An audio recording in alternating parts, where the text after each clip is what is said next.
Can you tell us a bit about how you approach that and what kind of things? A lot of it is actually getting the person to understand that grief doesn't just mean death. They're not connected. It's actually loss that's connected to grief. Right.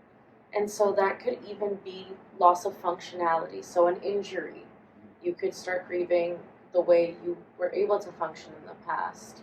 Or for a caregiver, the loss of, the psychological state of, the person they're caring for, if it was dementia, for example.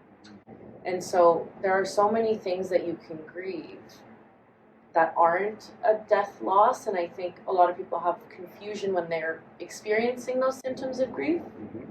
And so what I like to do in my sessions is point out that and validate that they are going through grief, even though grief manifests in so many ways, and it can be spiritually, physically, emotionally.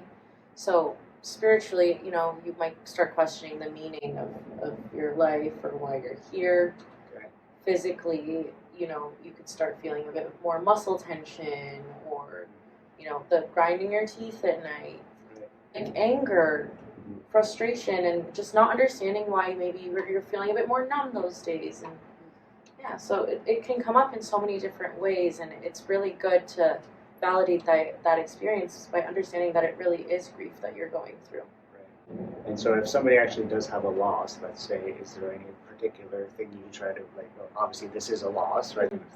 Yeah, like I've had clients who have come in for grief and loss, and they've taken it as, a wake-up call for something or a call to action in their own life. So they kind of realize life is short and I have this life right now and I can take all these steps that maybe the person I lost didn't.